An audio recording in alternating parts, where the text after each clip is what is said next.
Assalamualaikum warahmatullahi wabarakatuh. Hai anak-anak hebat, bagaimana kabar kalian hari ini?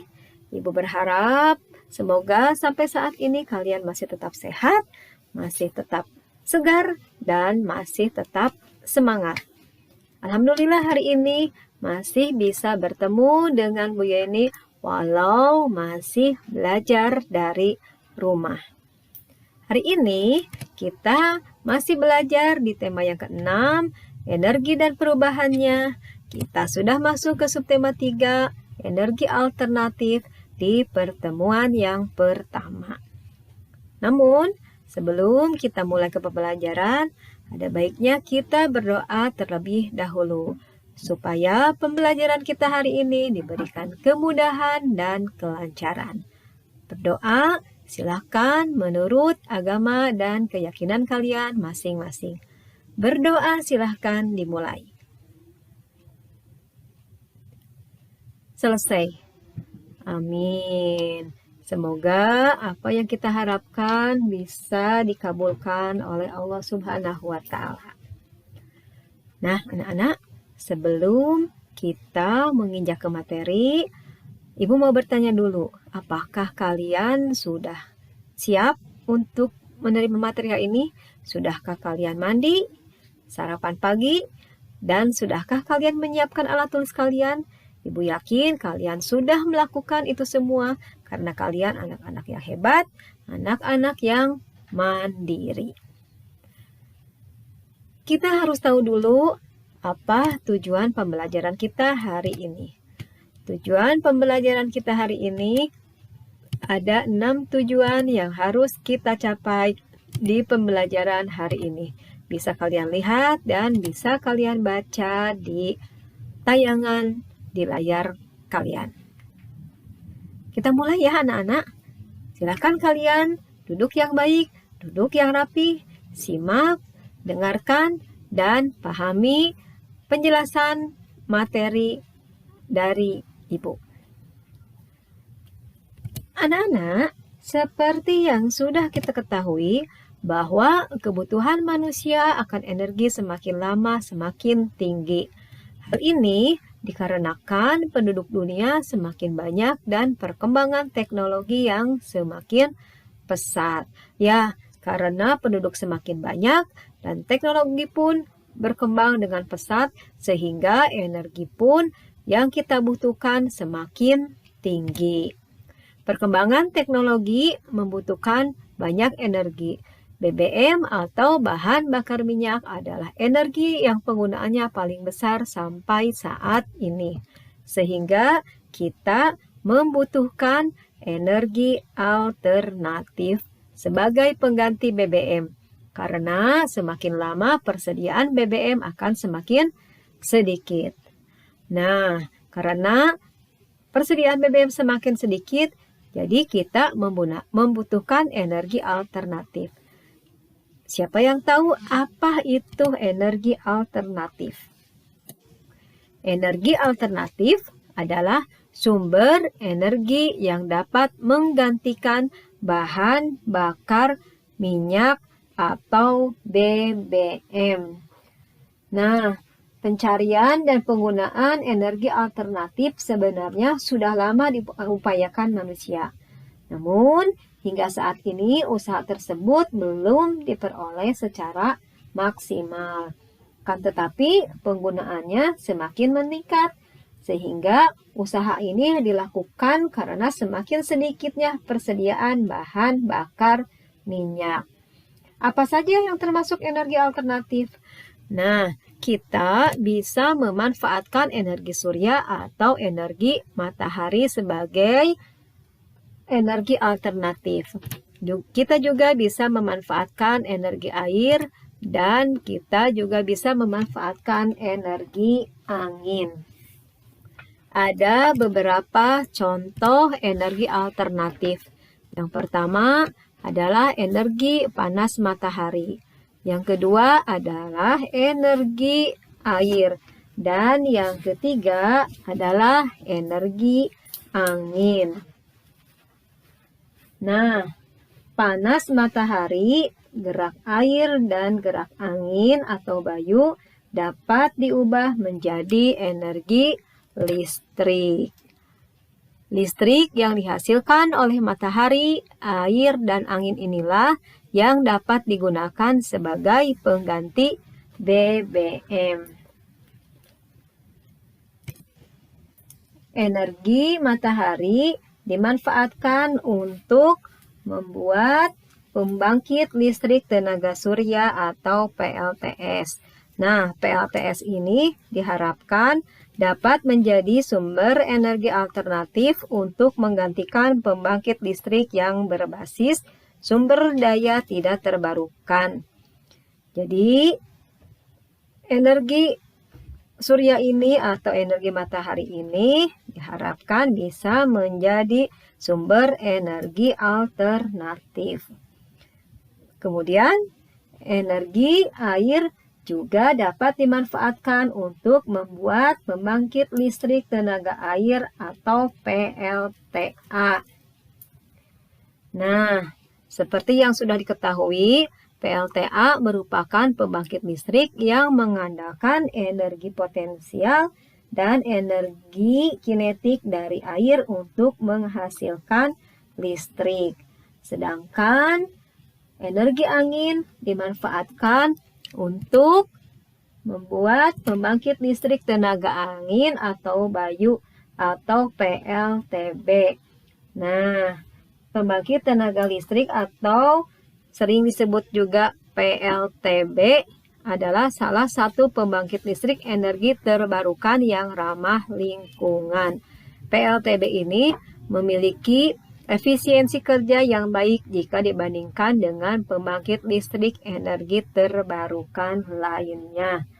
Jadi, pembangkit listrik tenaga angin ini merupakan sumber energi yang sangat ramah lingkungan. Kalian dapat memanfaatkan energi matahari, angin, dan air ini menjadi sumber energi alternatif. Dengan adanya energi alternatif, diharapkan kita dapat menghemat penggunaan bahan bakar minyak, sehingga manusia tidak lagi tergantung pada BBM atau bahan bakar minyak. Paham ya anak-anak sampai sini? Nah, kalau sudah kalian pahami, kalian nanti silahkan kerjakan tugasnya menjawab pertanyaan-pertanyaan yang berhubungan dengan energi alternatif. Ada 5 pertanyaan yang harus kalian salin, kemudian kalian isi jawaban dari pertanyaan-pertanyaan tersebut. Kita lanjutkan lagi ya, anak-anak. Anak-anak, tadi angin merupakan salah satu contoh energi alternatif. Angin merupakan contoh energi alternatif. Angin ada di mana-mana. Angin bisa dimanfaatkan bagi kegiatan manusia. Salah satu contohnya adalah untuk menggerakkan layang-layang. Ibu yakin kalian tentu, terutama anak laki-laki, sering memainkan layang-layang. Nah, dengan adanya angin, kita dapat menerbangkan layang-layang. Biasanya, di mana kalian bermain anak-anak bermain layang-layang? Kalian biasanya bermain layang-layang di tempat yang lapang atau luas. Kenapa? Karena tempat yang lapang akan membuat kita bergerak lebih leluasa. Dan tempat yang lapang juga biasanya memiliki banyak angin. Karena semakin banyak angin, akan semakin cepat terbang dan gerak layang-layang kita. Nah, ini ada contoh gambar layang-layang. Layang-layang bisa kita buat sendiri. Dan layang-layang bisa kita beri gambar, kita beri hiasan agar menarik. Garis bisa digunakan untuk menghias layang-layang anak-anak. Dan unsur bidang juga bisa digunakan untuk menghias layang-layang. Seperti yang kalian lihat di sini Layang-layang ini dihias dengan unsur garis.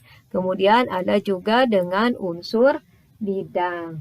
Indah ya anak-anak, terlihat menarik dan bagus layang-layang dengan hiasan unsur-unsur garis bidang serta dengan warna yang bermacam-macam.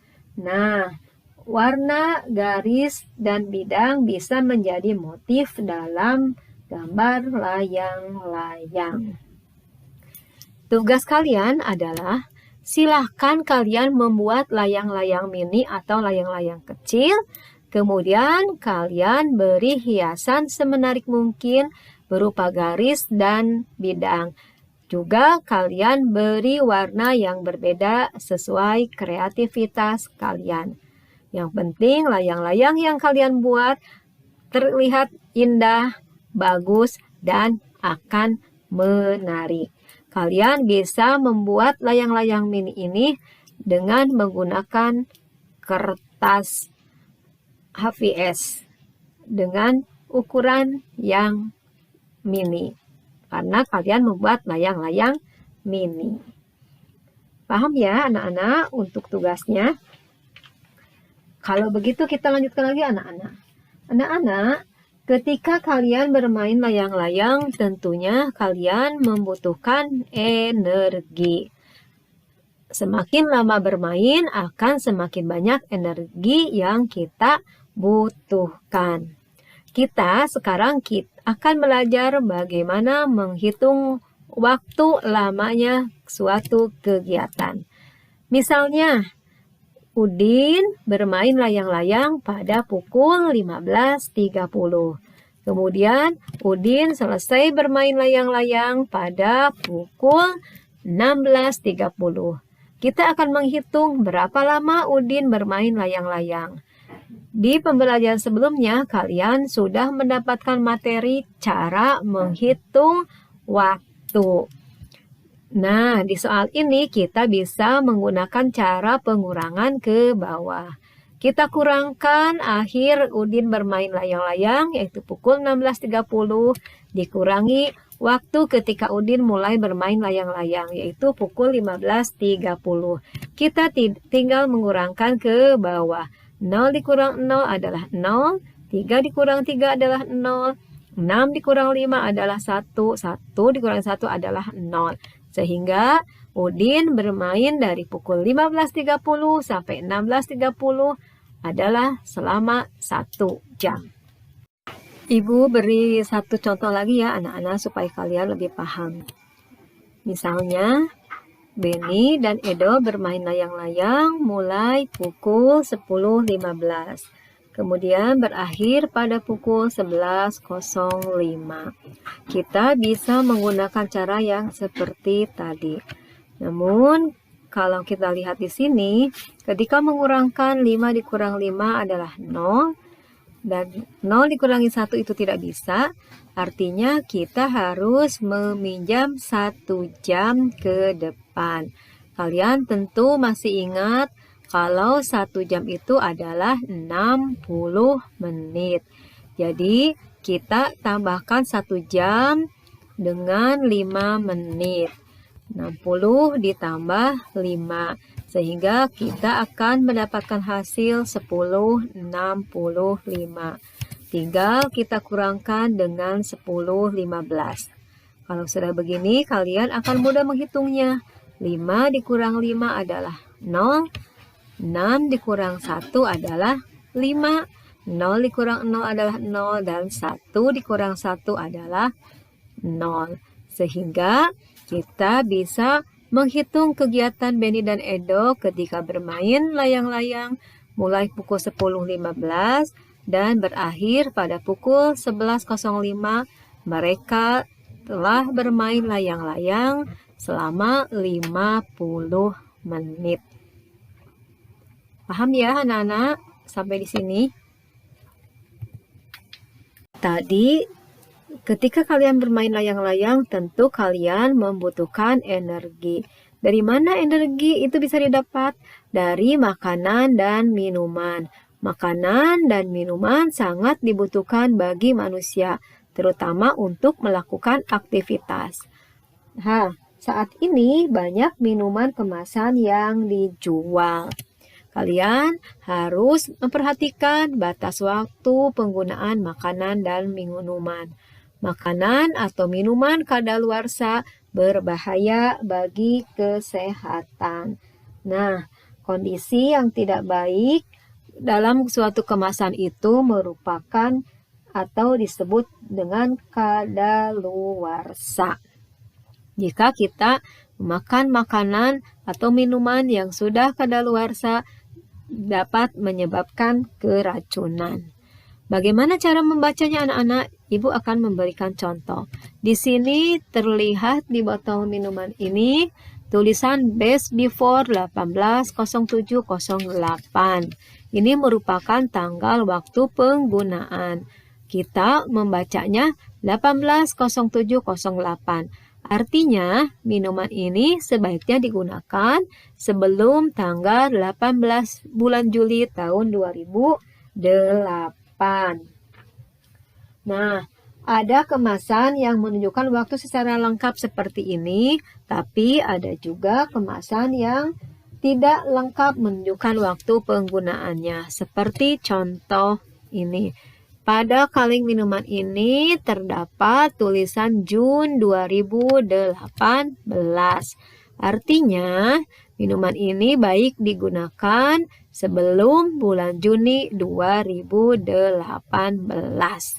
Jadi, kalau di kaleng minuman yang pertama ini terdapat tanggalnya, tetapi di kaleng minuman yang kedua ini hanya bulan dan tahunnya saja. Nah, jadi anak-anak, kalian ketika membeli makanan atau minuman, kalian lihat dulu tanggal waktu penggunaannya. Karena bisa merusak kesehatan kita jika kita memakan atau meminumnya melebihi batas waktu penggunaan. Jadi, dengan membaca batas waktu penggunaan, kita akan terhindar dari bahaya yang bisa merusak kesehatan. Itu ya anak-anak, kalian bisa memahaminya ya anak-anak. Nah, nanti kalian coba kerjakan di lembar tugas kerja yang akan Ibu bagikan nanti. Ada lembar kerja untuk menghitung waktu lamanya ke suatu kegiatan dan cara membaca tanggal kadaluarsa pada makanan atau minuman. Paham ya anak-anak? Nah anak-anak, sepertinya pembelajaran kita hari ini cukup sampai di sini. Terima kasih kalian masih tetap semangat untuk mengikuti pembelajaran dari rumah.